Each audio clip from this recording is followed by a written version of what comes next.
guys, it's Dr. Hayes, and this is the video about boys' books versus girls' books, and specifically focusing on the Adventures of Tom Sawyer and Little Women. And so those are the books you had to read today. And so I'm going to first, for a little bit, talk about just the concept of the split in children's literature between books that girls were supposed to read versus books that boys were supposed to read. And then we're going to use Tom Sawyer and Little Women as sort of representative examples of those books. And I might get to some specific passages from the books themselves, but I might save those for your reading responses. You can reference specific passages from the books in your reading responses if you'd like. And then in this video, I'll just give some background. We'll see. We'll see how much time we have. So we've talked about already in the class and in some of these videos and in some of our in-class lectures, discussions, we've talked about how, children's literature for children officially started as a market in the mid-1700s, and before that and even a little bit after that, it was primarily educational, very moralistic, preachy, didactic texts. And then in the middle of the 1800s, about a little over a century later, we have the golden age that launched with Alice in Wonderland and just sort of brought on this boom of publishing for children. And so the books that you read for today are within that golden age. That's the unit we're talking about. Both of these books were published after Alice in Wonderland, and so they fall within that sort of explosion of books for children. But just because there was with Alice, we talked about books for young people were more entertaining than they were instructional, or it was not uncommon to start seeing books that were meant to be entertaining than they were meant to be educational or edifying in some way.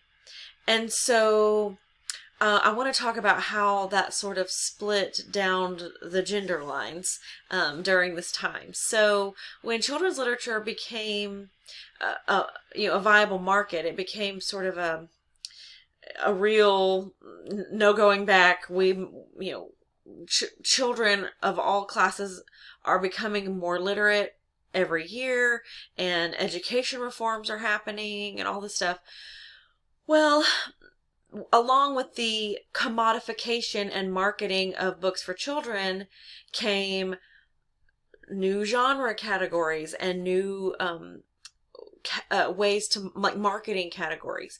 So today, if you walk into a bookstore and there's a whole children's literature section, well, it's labeled, it's not just children's literature.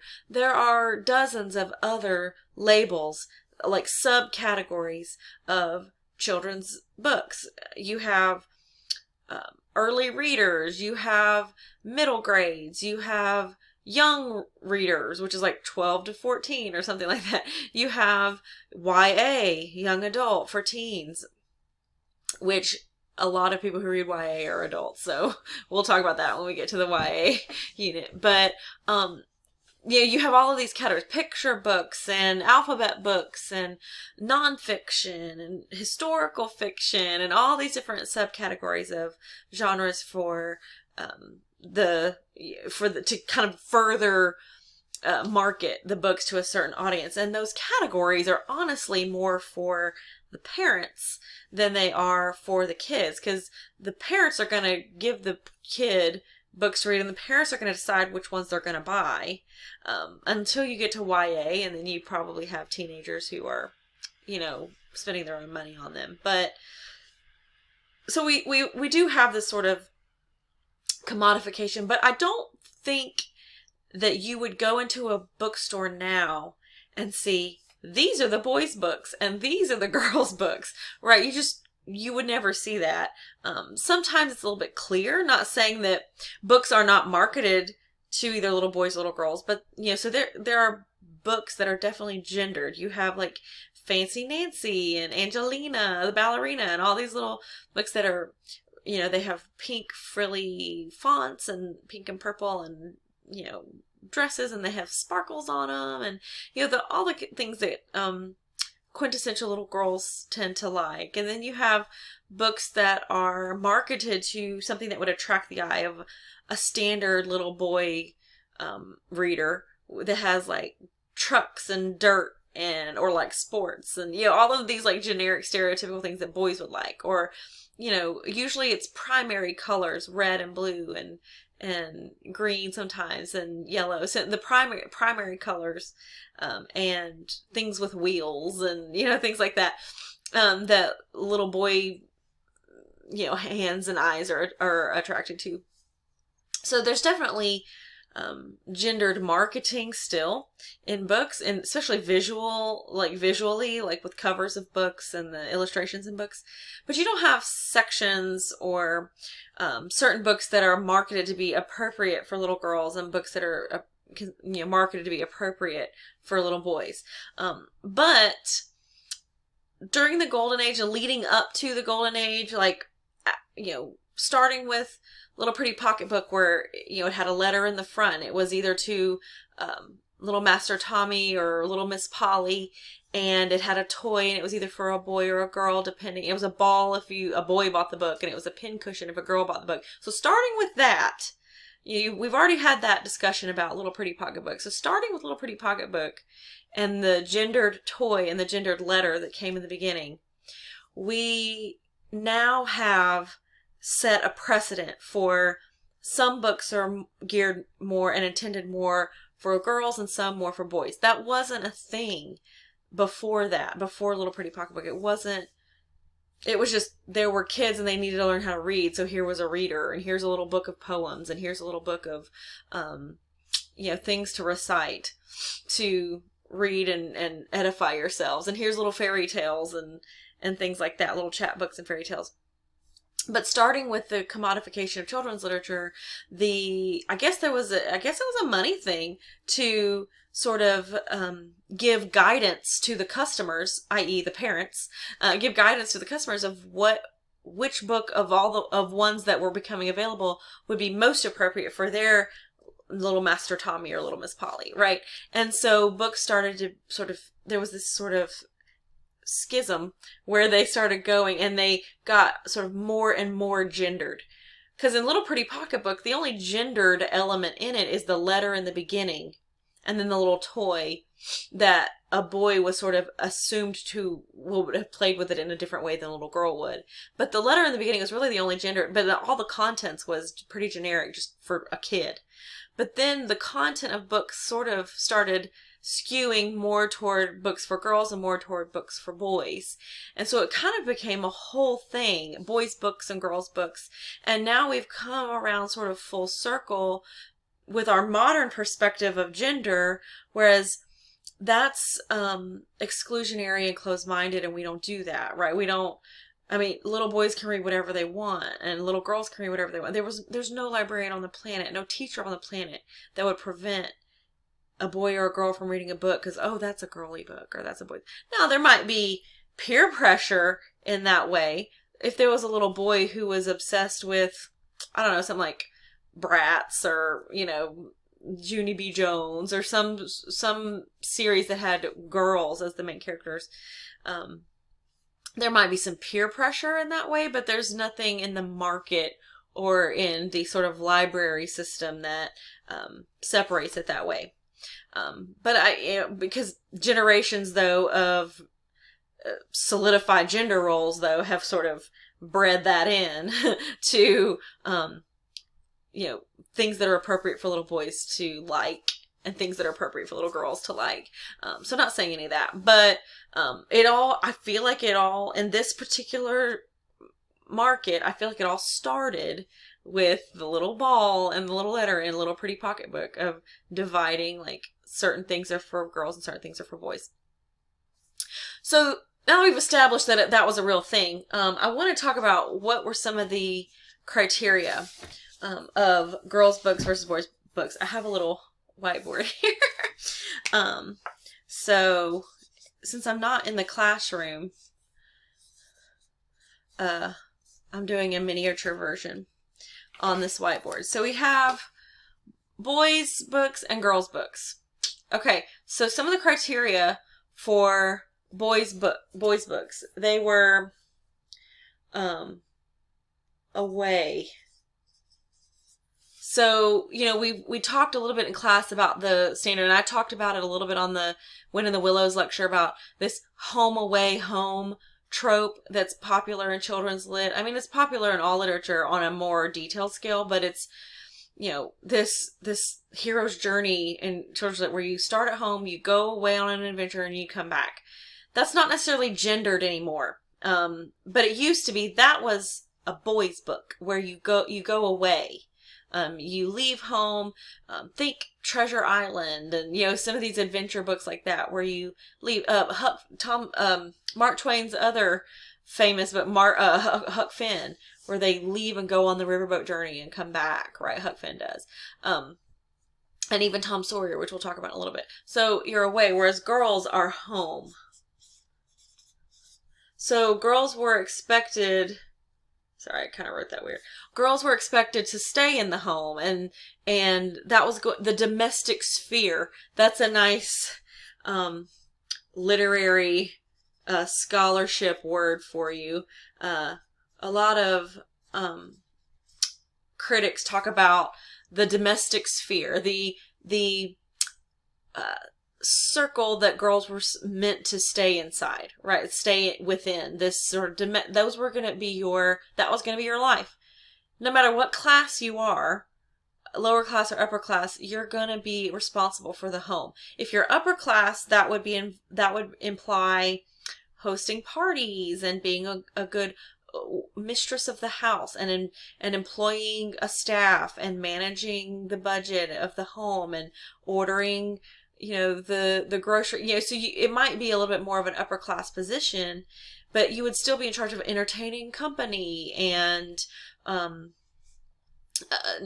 talking about interesting things at dinner time and like I said, managing your staff. So, and if you're lower class, it would be more of a laborious, like washing the laundry in the wash tub, and, you know, taking care of children is a woman's job in the domestic sphere. And, you know, so the things at home, cooking, cleaning, taking care of children, hosting social events, like that's what girls were expected to do. So the books for girls usually took place in the home. Another way to put that is boys' books were associated with outside, whereas girls' books were associated with inside, right? And so books for boys where they're leaving, they're going on an adventure, because that's what men's lives were going to be, is outside of the home. They were going to be in a career. They were going to maybe travel. If they were upper class, they would take a gap year and travel, or they would go out and be involved in politics and go and be involved in meetings in the town and meet people from all over the place for business, and, you know, all of these things. So the idea was that the boys' books were sort of mimicking the sort of adventures and the traveling and the participation outside of the domestic sphere that boys would eventually grow up to do as men. And the girls' books were mimicking the sort of participation in the home life and the domestic sphere, and being almost always indoors or inside, or at least on your home property. Even if you were walking outside or adventuring outside, you were on your home property, or even maybe in your neighborhood, walking down your lane or at the river near your house or something. You know, you were at home, whatever, you know, boundaries that had. Because that was what your life was going to be like as an adult woman. So the books for girls sort of mimicked that. So if you think about narrative structure in literature, there is sort of rising action, and there's a conflict, and then, you know, falling action. So there's some sort of conflict that leads to, that furthers the plot. So in boys' books, this is opposite. In boys' books, the plot and the conflict comes from like being called away on some adventure, or you know, having to go far from home, or being stranded somewhere that's wild and exciting and unfamiliar, and being out of doors. Whereas in girls' books, the conflict of the plot all centers around domestic things, like in Little Women, burning the potatoes, and you know, planning for Christmas breakfast, and which dress am I gonna wear to the party, and my hair looks bad, like I've lost a glove. Like those are all things from, you know, Little Women. So the drama and the conflict of the plot comes from domestic items, rather than outside, adventurous, threatening items, right? So, but I want to make sure we realize that both of these books sort of were meant to groom and prepare young readers for the appropriate things they were going to be looking forward to in their adult lives.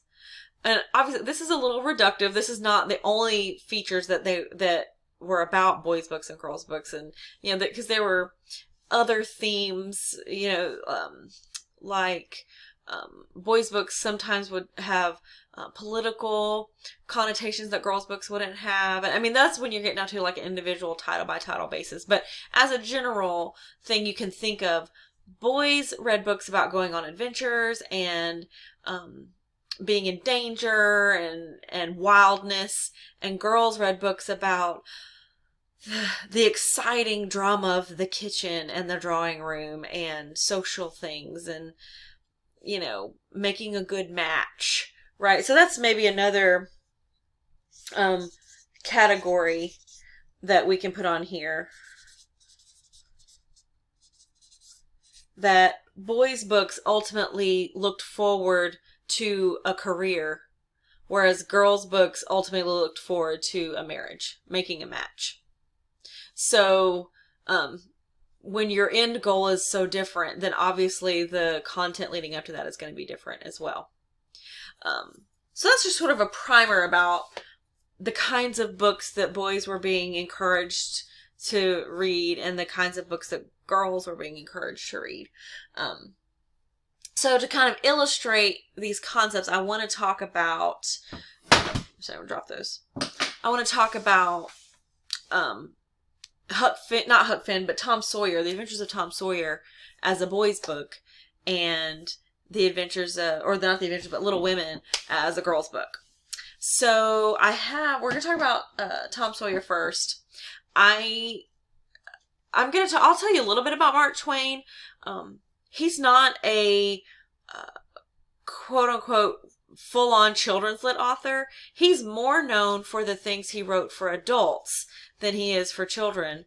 He was a prolific essayist and humorist, and he wrote many, many novels. He was a riverboat captain for some part of his career. He worked in publishing and printing and journalism for part of his career. He did mining for a short time in his career, but he was very, very, very famous during his lifetime. So I'm gonna, let's see, minimize me a little bit here. Yeah, here we go. So this is Mark Twain. I'll just put me down here somewhere. He's real cute. I think he's cute. But he's a very recognizable figure in sort of Americana. He had this sort of iconic white suit that he wore at all of his appearances. He had this mustache that he, you know, sort of kept as sort of an iconic image of his face, and he had this sort of wild hair. But a lot of people can see a picture. Oh, that's Mark Twain, you know, without really knowing much about him. Mark Twain is not his real name. His real name is Samuel Leghorn Clemens. You might have learned this in school at some point if you read anything about Mark Twain. But Samuel Clemens was his real name. Mark Twain was a pen name. It is taken from a sailing term, a riverboat term where I don't exactly understand it, but where a person on a boat would measure the depth, and one of the commands that they would call out is Mark Twain, or like Twain is like the split. Like if something is split in twain, it's split into two, right? And so it's like mark where the split is, mark where two is, you know, that it goes into two.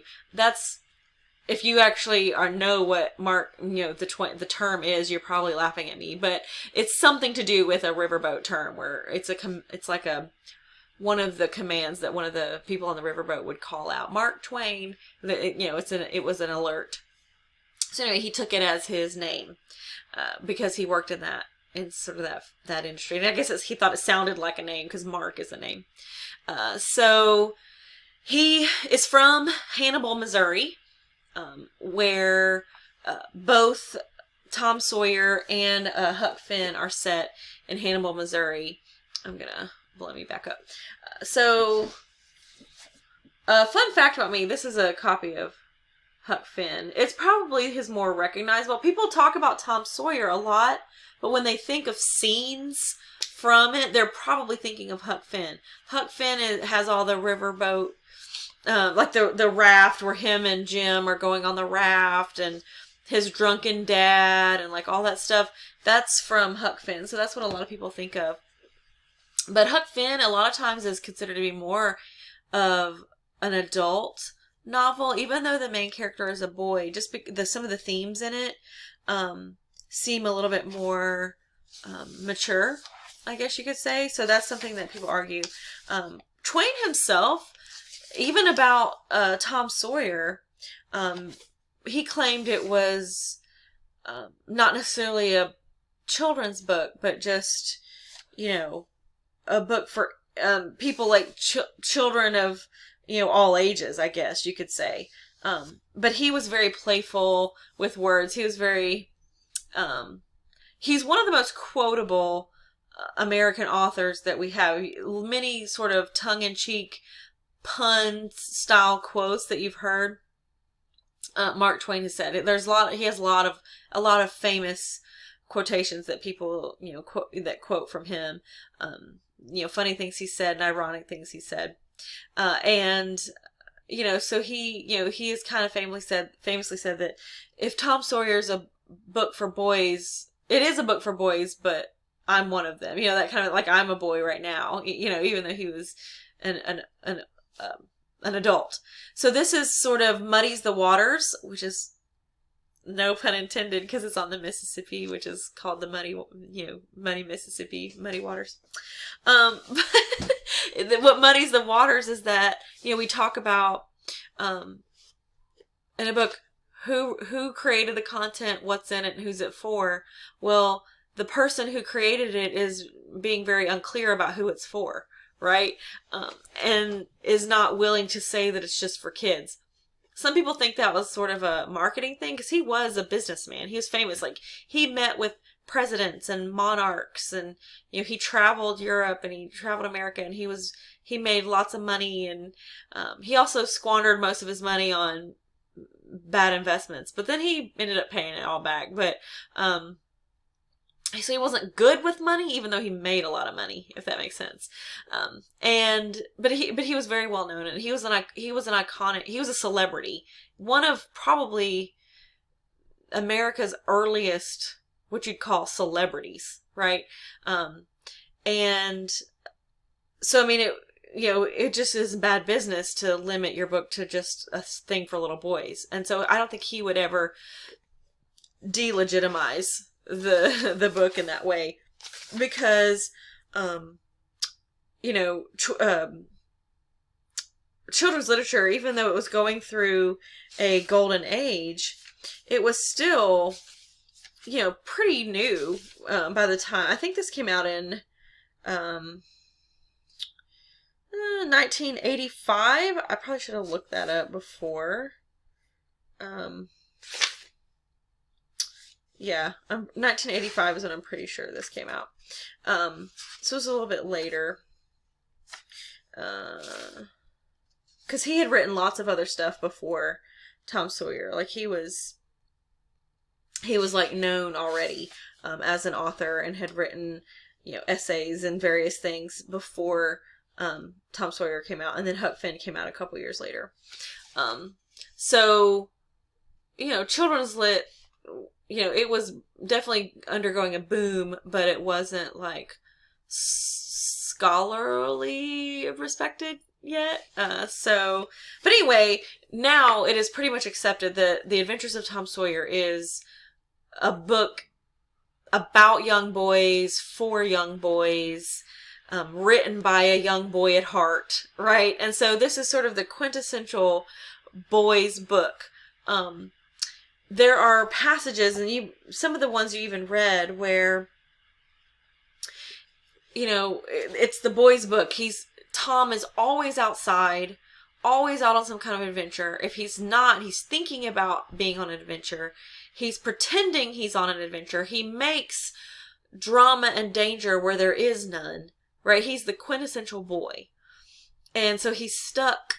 If he's ever stuck inside, like the descriptions, if you really pay attention, if you read the whole novel, not just the excerpts I gave you, but the way he's punished is by having to be inside. Like if he has to come inside and sit with his aunt, or if he has to sit down for a nice dinner, like that's a punishment for a little boy, right? And some of that's sort of this humorous way that Twain has of depicting the drama of being young, right? A young boy in the world. But even the imagery that's used, the scenes that are inside use words that are very stifling and close and just sort of oppressive. But then when he's outside, the language that's used is like big and free and expansive and limitless. And so there's this sort of tone throughout the whole thing of like the scenes when he's at home at like dinner time, the scenes when he's having to be in school. He's like looking out the window, imagining being out, not there, not inside, right? There's scenes when he's in Sunday school and church, and when he's having to sit in church, he's stifled and trapped. So there's this whole theme running throughout the novel of this little boy who, when he's inside and indoors, he's stifled and trapped and imagining getting out and going away and being elsewhere. And then there are scenes when he's out and away and elsewhere, and he makes the most of it, and he makes it even more dangerous and more adventurous than it actually truly is. But then the book sort of ends, the climax of the book, which I had you read a little bit of, is where he's trapped in the cave. There's a whole thing where the school goes on a field trip into the caves, and he and Becky get trapped and lost in there for a while, and they end up having to have a search party to come find them. And so it's this very real sort of heightened climactic depiction of the plight of the little boy, of the male spirit, where he's literally trapped. He's inside this cave for days. I think it's a couple, maybe 2 or 3 days that they're down there. I forget exactly how long it is, but enough that where it's dangerous, right? And he's inside. He never knows if he's going to get out again. And he has this like truly transformative experience of sort of being inside and doesn't know if he'll ever get outside, because the way it's been set up by Twain and by the boys' book genre in general is that it's a young boy, a male birthright to fantasize and to fantasize about adventures. Little girls are not encouraged to fantasize about adventures because they aren't going to ever have any. Little boys and men might, or probably likely will have adventures. They will leave home. They will travel. They will start businesses and maybe go to university. Girls didn't have that option. So Tom being trapped in the cave and being stifled, and perhaps his life in danger of ending indoors like that, is the ultimate insult. It's the ultimate sort of dishonorable death, if you will, for a male, a young male, because it is their birthright. They are promised adventure. They are promised to go elsewhere. And Tom has dreamed of that his whole life, and he's, not getting it. Has the potential not to get it if he dies in this cave. So it's not just a scary cave story at the end. I mean, it has heavy implications, for sort of the young male experience. I'm talking about this like it's real heavy, like, whoa, but otherwise, Tom Sawyer is sort of full of funny moments, full of humor. Like the iconic scene of where he dupes every boy in the town. I had you read it, where he dupes every boy in the town into painting the fence for him, and they beg him to do it, and they pay him all of their treasures, right? And one of them promises. There's a whole scene where he promises to show, like, one character, tries to bribe him by letting him see under his Band-Aid. Like, that's such a little boy thing. Like, I'll let you see under my Band-Aid, like, oh man, that really, would you? So it's just, so there's a lot of really funny, like, Mark Twain just sort of had a firm grasp on the seriousness of boyhood, like their blood oath that the boys, that the friends make, and the sort of seriousness of the transaction of, I'll give you the rat's tail that I found if you'll give me, the marble that you found. All right, shake on it, like capturing the seriousness of boyhood. So that's one of the things that, not to be too, like, literary with my cave interpretation, but just to back out, there are some very, hilarious scenes throughout this, and I think that's why it's so timeless, and it has become sort of this iconic stand-in pedestal representation of literary boyhood, right? Tom Sawyer. Huck Finn, on the other hand, is more social commentary. There's commentary about slavery. Like, this is a book that came out after the Civil War, after the emancipation of slaves. Mark Twain was very vocal he was a very vocal abolitionist, very much anti-slavery, very much in favor of them being set free. He was a huge fan of Lincoln. Mark Twain sort of famously said, and I might have to paraphrase because I don't remember it exactly, but he famously said that the Emancipation Proclamation not only set free the black man, but also set free the white man, because we were free from this sort of we were in bondage to the same abhorrent system. And so that's one of his famous quotes. The Emancipation Proclamation not only set free the black man, but it also set free the white man.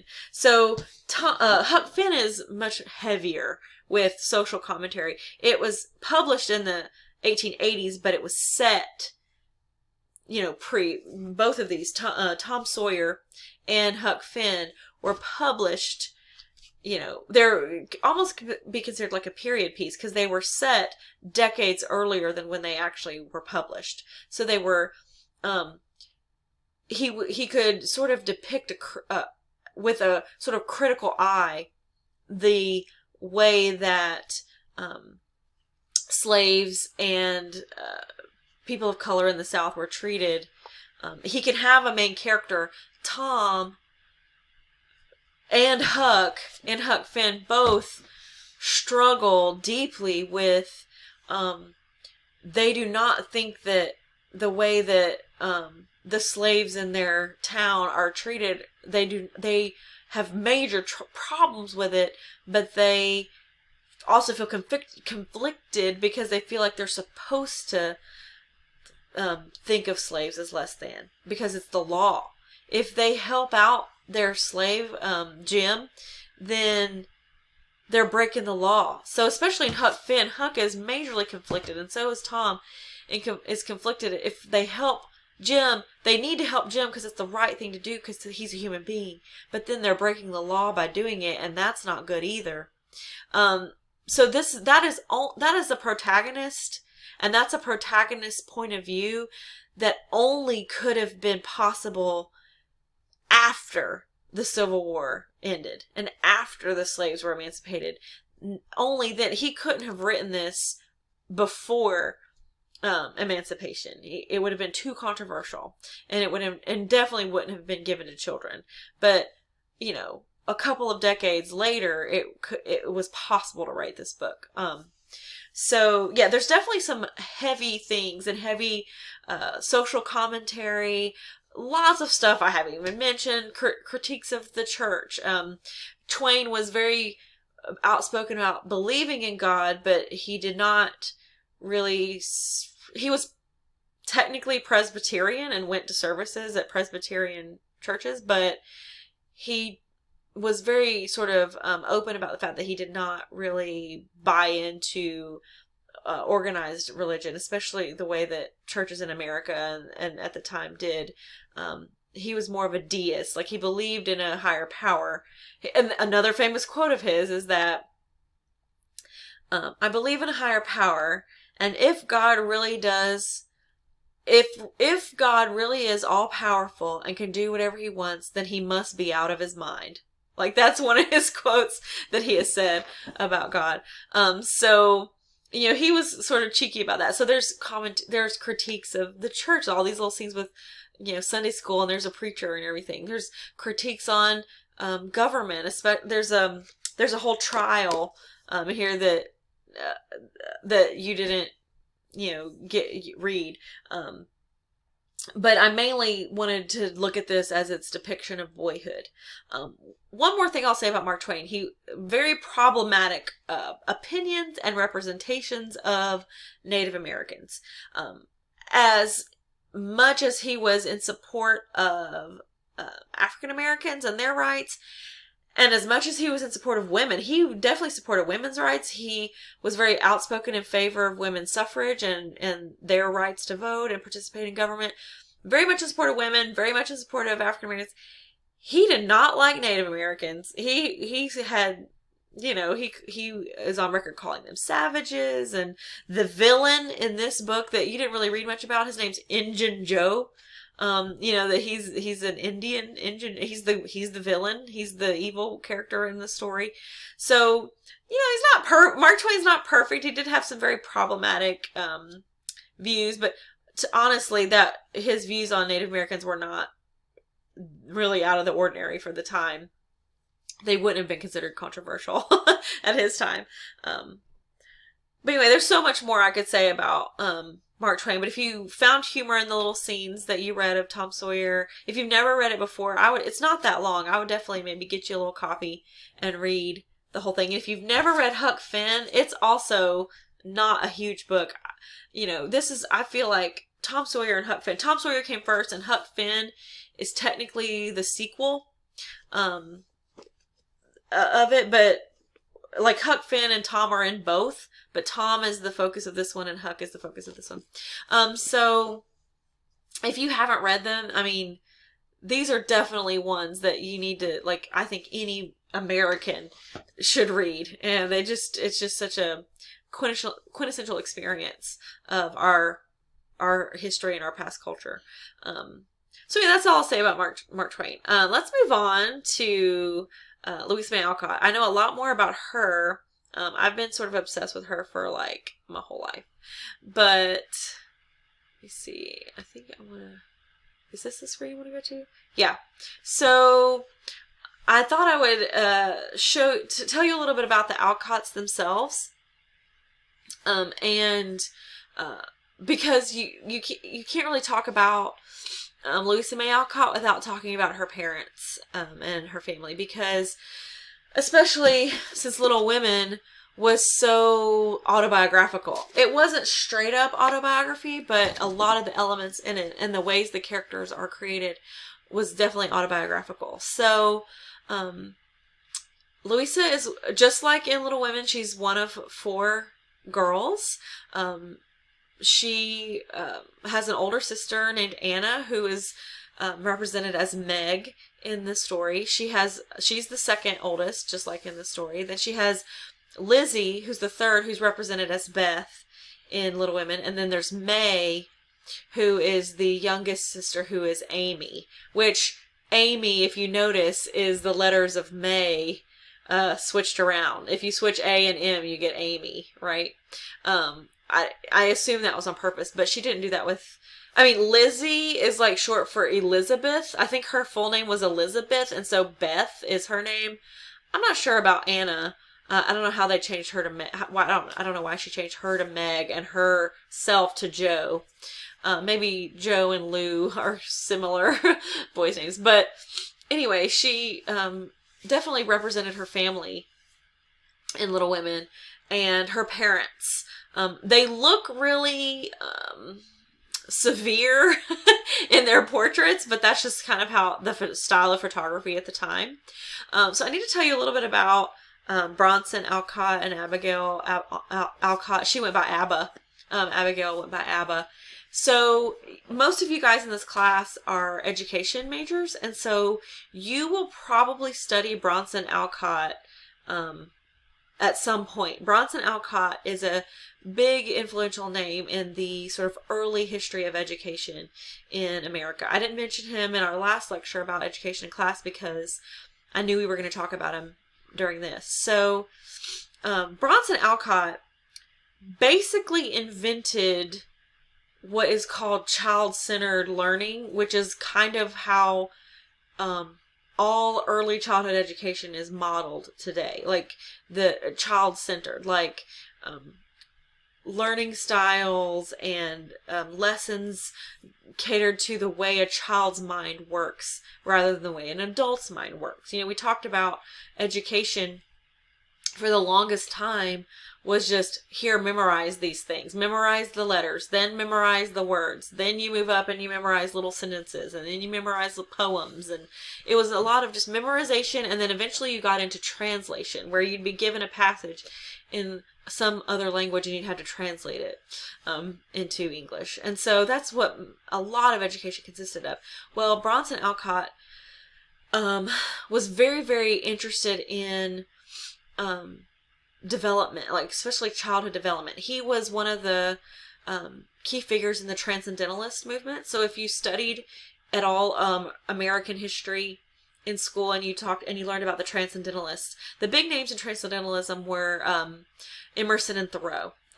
Ralph Waldo Emerson and Henry David Thoreau, literary giants in American history. They ran the sort of Transcendentalist movement. Well, Bronson Alcott was very close friends with both of them, much more so with Emerson. Emerson was like a very close friend. Like Louisa and the girls considered Ralph Waldo Emerson to be like their uncle, and he helped them out a lot of times when they were in financial trouble and mentored them. And so their family was very much involved in the Transcendentalist movement, which the goal of that movement was self-reflection, examine yourself, look for ways to improve. People at the time thought it was very, hippy-dippy and, oh gosh, just a lot of like emphasis on self-improvement and introspection and things like that. But what came out of that was a lot of experimental theories about education and childhood development. So when the oldest daughter Anna was born, he kept a very detailed journal log of her behaviors and her development, and he would do experiments on her. Not like creepy, but he would, like, when she was little, he would, boo! And then write down what her reaction was, right? And I mean, it was kind of like cruel, but like in a not, long-term harmful way. But he made a very detailed log and observations about her development. It was the first of its kind of anything like that. Any sort of observational data about a child's development. It was the first thing like that. And so, some of the result of a lot of his theories and a lot of his interest in childhood development turned into him wanting to be an educator. So he opened a school. The Alcotts were from Boston originally. They grew up in Boston, and a lot of their young life, a lot of Luce's young life was in Boston, and so he ran a school called the Temple School. It was in the top floor of a Masonic temple, and it was really experimental for the time, because these are all going to be things you recognize. He decorated the school with things that images that children would like. He had a globe, and he had maps, and he had pictures of art, and he had some sculpture and things. He had visually interesting things decorating the room. Imagine that. He had pretty specific opinions about how the desks should be organized to promote interaction and involvement in the learning process. So he had all of these he experimented with the configuration of the desks in the room. I don't know if I could go on record saying he invented this, but he probably invented it in the context of school. But he pretty much invented the concept of story time, using story time in school. And so he would read aloud. He, as the teacher, would read aloud, not for the students to recite back to him as a lesson, but just read to them from books as an entertainment, right? As something he recognized the value of children being read aloud to. He also had very sort of wildly progressive views on discipline in school. He was very much against physical punishment, which, Alcott represents and depicts in Little Women when Amy gets struck, at school for having the limes. So he was very much against physical, corporal punishment in school. He had other creative ways. One of his most severe punishments that he used in school was that a child who was misbehaving had to miss out on story time. And so he would make them sit, out with his secretary, downstairs, and they couldn't participate in story time. And that was the harshest, cruelest punishment. And nobody would act up because they didn't want to be punished. So he used more of a rewards and consequences system that was not physical. All of these things, if you have gone through school, or if you're studying school, you're yeah, you're describing school. Yes, he was, so he was very influential in the early development of what a child-centered classroom looks like and is like. And he was very close collaborators with the woman, I forget her name, who established the first kindergarten in the United States. I think she was his secretary for a time, and then she developed the very first ever kindergarten. His school didn't last a super long time. It was successful for a while, but then he ended up having to shut it down for a couple reasons. One is he began to include sex education as part of the curriculum because he felt like it was important for young people to understand the health of their bodies and understand how their bodies work. And he considered it to be science just like anything else. So he included sex ed as part of the curriculum. And he also admitted a black girl as a student, which... at the time, this was in the 1840s, I think. So it would have been before the emancipation. Now, they were in the North. They were in Boston. So it would, there were plenty of free black people up there. But it was still pretty controversial for him to integrate his school in that way, to have a black student and a girl as a student. And so the school kind of lost popularity and had to shut down after that. But he still continued his research, and he published books about education and everything. There was a time when they did it. He and his whole family, they founded and participated in an experimental community. When they moved out into the country, they bought an orchard and lived out there with a bunch of other families. And now we would call it a commune. They founded a commune called Fruitlands, and I mean they only stayed for like a year. They didn't have, you know, hardly any money, and you know they just weren't cut out for it, and so.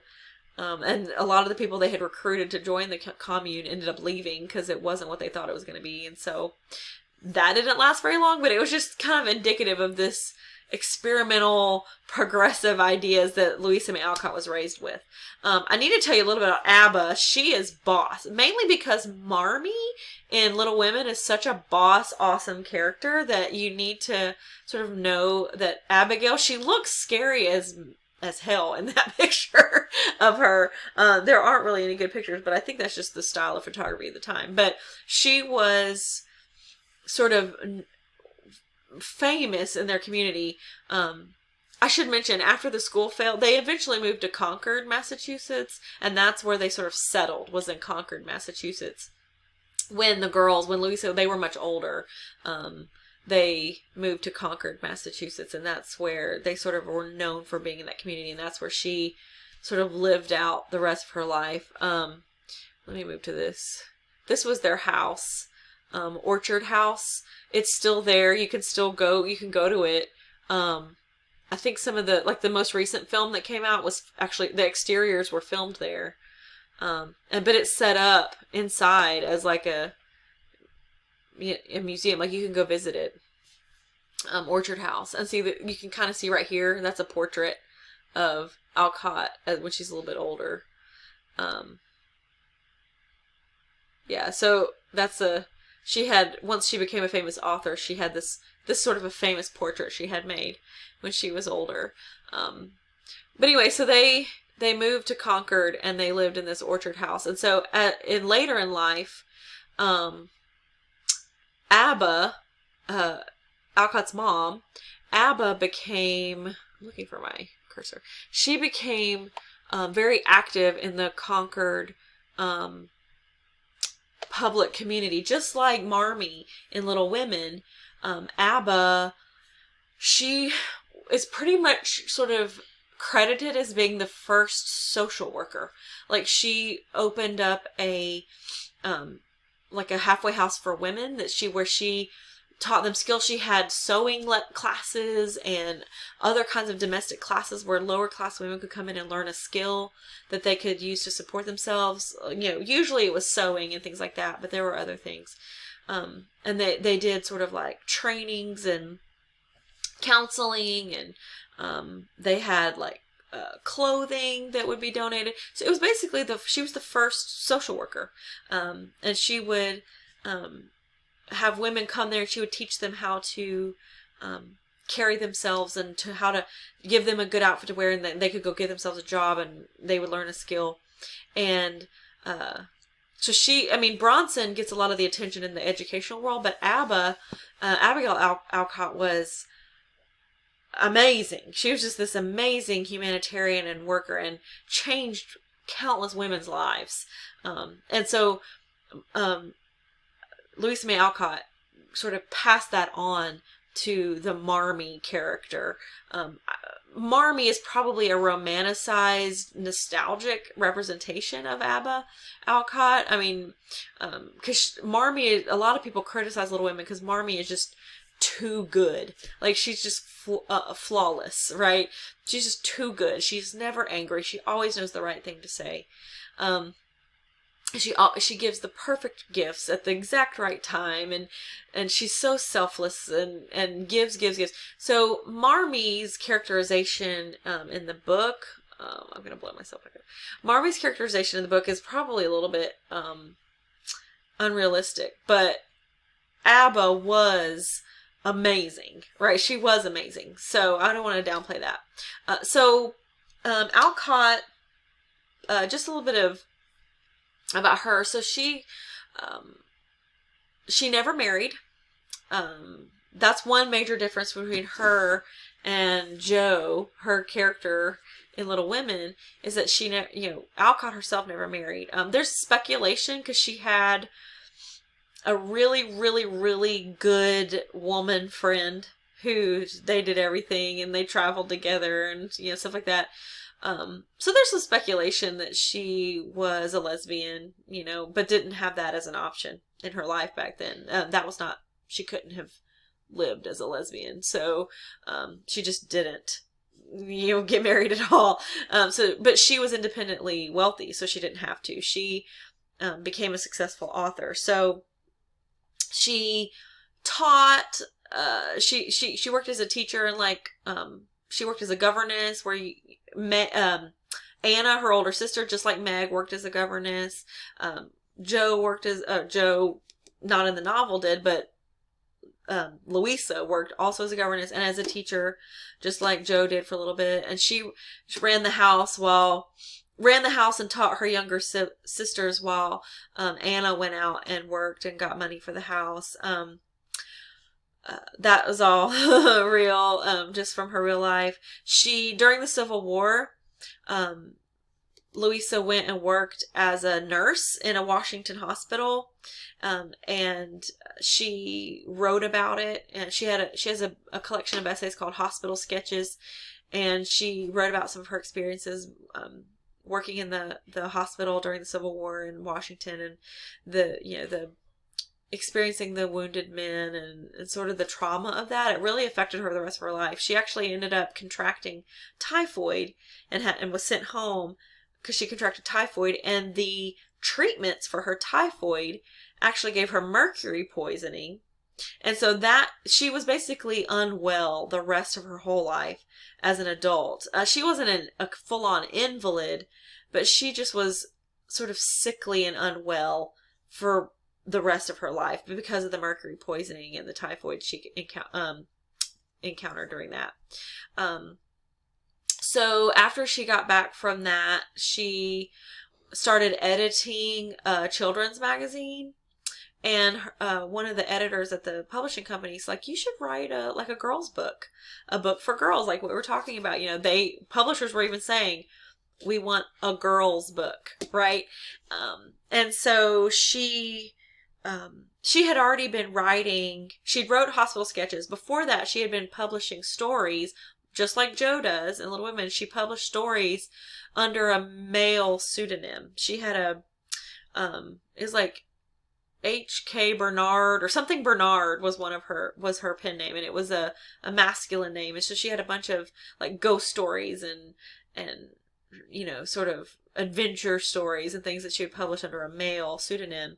But she had started publishing some things under her name. She had one called Flowers in the Attic. That was the first thing she published under her name. And so she decided to write Little Women, which was sort of an account of very loose autobiographical account. And so Little Women, it came out in the 1860s, but it came out in 2 parts. So originally, Little Women was published, Little Women was just the first half. If you're familiar with the story at all, there is a point in the middle of the story where several years passed. Several years passed. There's a huge jump in time. Now, Little Women is published as all one book. When it's adapted into movies, it's all one story, the whole thing, and it ends with her marrying Professor Bear, and they decide they're going to open up a school with Aunt March's old house. Well, that was the sequel. Originally, Little Women was published, it was just their childhood. Well, it was massively popular, and she had all these fans, and she had little girls, coming to visit her at her house, and she became a celebrity as well. And, her publishers were clamoring for a sequel, clamoring for her to finish and do, they wanted more from the March girls, right? They wanted more. And part of that pressure was, who is Joe going to marry? Joe's got to marry Lori. Joe's got to, everybody just assumed they were going to get married. And so but she didn't, her intention was to keep Joe an old maid. Like, Joe was very much like herself, had no interest in boys, no interest in, running a home. She wanted to write and be educated and be wild and independent, right? That's what Joe wanted. And so modern feminist readers sometimes see Joe's fate as a tragedy, that she ended up Louisa ended up marrying off her one true character that could have been different, who could have not had the happily ever after ending that every girl was expected to have. But at the time, for a girl's book, the main girl, the expectation was that the end of her story, the path she was on, would lead to marriage. That was the expectation. She was trying to make a good match. Everything she was doing was leading up to that. So it would not have been seemly for Jo to have remained unmarried. So the way that Alcott chose to do it was sort of her little rebellious way. So she made Laurie be with Amy instead, and she gave Jo an older German professor as her husband, which, when you think about it, it's a perfect match. So I do want to talk about the Little Women on the surface is very much a girl's book. Like, all of the adventure and drama is girl stuff. Like, what are they going to have to eat, and cooking, cooking tragedies and burning of their hair before a party, and not having a good dress and losing a glove, and who's going to be marrying whom, and all this stuff. So it is very much a girl's book as far as that goes. But Alcott, she knew what she was doing. She subverted a lot of expected gender norms in this book. She had her main girl character be a tomboy, who dreaded, girl things. She had her main boy character be feminine. So the two main characters in this book, Jo and Laurie, are gender swapped. They are, Jo wishes, her impulse is toward masculine things. Like, her impulse is toward going to school and she, blast these wretched skirts. She doesn't want to dress like a girl. And there's many times she talks about feeling uncomfortable in her body and feeling, like she's trapped in this girl body when she was destined to be a boy. She just knows it, right? Nowadays, if Jo, and maybe even Alcott herself, if they were born now, they would probably become transgender. Just real talk. They probably would, because the way Jo talks about herself, and it's not just, I don't like girly stuff. It's deep. It is, I feel trapped in this dreaded girl's body, right? I feel trapped in this girl's life. I feel trapped in this girl's clothes. I feel trapped in this girl's existence.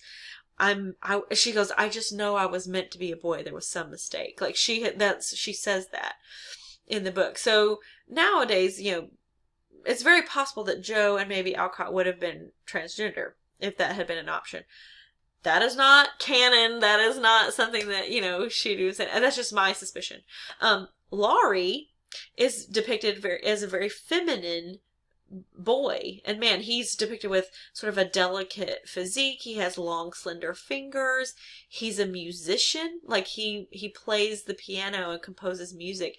His uncle and his family want him to go into business, but he just wants to play music and appreciate art. And all of his friends are girls. He hangs out with girls all day and plays and does their plays with them and make believe. And so he's like now he would be the gay friend, right? He would be like the gay friend in a group of girls.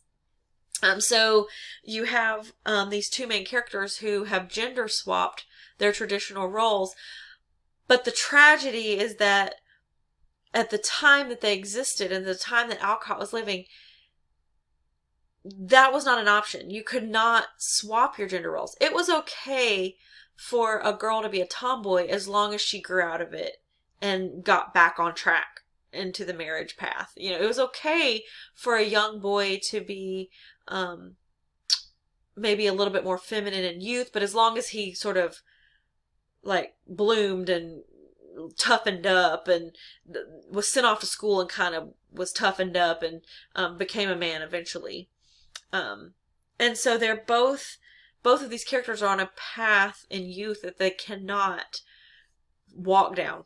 And so, I think Alcott sort of is threading a needle there with trying to subvert gender roles that she probably feel trapped by herself, while also adhering to the cultural and social expectations of the time. Again, I've gotten kind of deep about this book, but there are a lot of very lighthearted and endearing moments. One of the ones is where they play Pilgrim's Progress. You've read the chapbook of Pilgrim's Progress in this class, and so I definitely excerpted the scene where they play Pilgrim's Progress so that you could see how much longevity. Pilgrim's Progress came out in the late 1600s. This is the late or mid to late 1800s. So 200 years later, it is still sort of a staple of, the childhood experience of, having Pilgrim's Progress be such a big part, of your life. So I wanted to show you that part too. And there's definitely endearing moments, but for me, I wanted to contrast Little Women against Tom Sawyer, because Tom Sawyer is definitely the quintessential boys book, but it definitely has some sort of heavy moments in it, some real stakes and sort of introspection. Little Women seems like the quintessential girls book on the surface, and all of the lighthearted thing, you can definitely read it that way, but it definitely has some deeper things it's saying about the expectations of gender and womanhood, and it's like a little protest on that at least Louisa is doing, and that she was doing the most she could do. So, like I said, she lived. She never got married. She was born on her dad's birthday. She was born on Bronson Alcott's birthday, and after her mom died, she and her dad lived together all throughout until they died 2 days apart. Because, like I said, she was never well. She died pretty young she was like in middle age when she died. And he was an older man. And so they died 2 days apart. So she came in on his birthday and they died really close together. So they were, their lives were linked. But she left behind this major legacy. So last thing, Little Women is actually part of a trilogy. I won't go into all this, but it was followed up with a sequel called Little Men, which I actually like better. It's the whole story of the school. So Little Women ends with her and Professor Bear planning to open a school in Plumfield where Aunt March used to live. Little Men is all about that school and all about how it goes. And a lot of Bronson Alcott's techniques and theories on education are depicted in scenes from this school. Like the students, they open a museum on the property in the barn, and they all can contribute exhibits to it. She gives each student a plot of the yard, and they can grow whatever they want in it. And some choose vegetables, some choose flowers. One of the students has a mental disability, and there's scenes talking about how they incorporate him into the curriculum and how they meet him at his level and make sure that he still has the experience and can learn. This is an excellent book if you're planning on being an educator. It's the story of the school that Joe and Friedrich Bear open. And then the third book is Joe's Boys, which is all of the students in her school. When they grow up, they become more like high school, early college age. And this is sort of following them as they're a little bit older, and the school sort of expands its offerings to teach older students as well. And so Joe's Boys, I would say Joe's Boys is the sequel to Little Men. They kind of go together. And they both together are kind of a follow-up to Little Women. So it is like a trilogy of all the same characters throughout, like Amy and Laurie and Meg and all.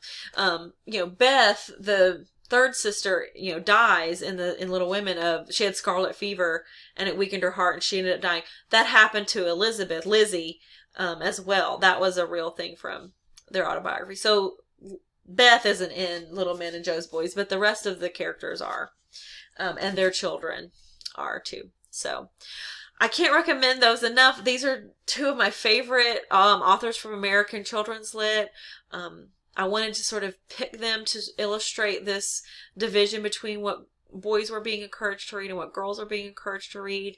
And that division sort of lasted for a long time, and we still are, like I mentioned, we're still having it, but it's not marketed that way anymore, but it's still sort of bred in us that little boys like certain things, that's a girl's book and a boy's book. So maybe we can continue if we get in class. Maybe we can take a few minutes at the beginning of next class to kind of talk about your experiences with having to read a girl's book, or being encouraged to read a girl's book versus being encouraged to read a boy's book. And, maybe that could be a follow-up discussion when we get to class. But until then, y'all have a good rest of your week. And if you have any questions or anything, reach out to me, let me know. But otherwise, I will see you later.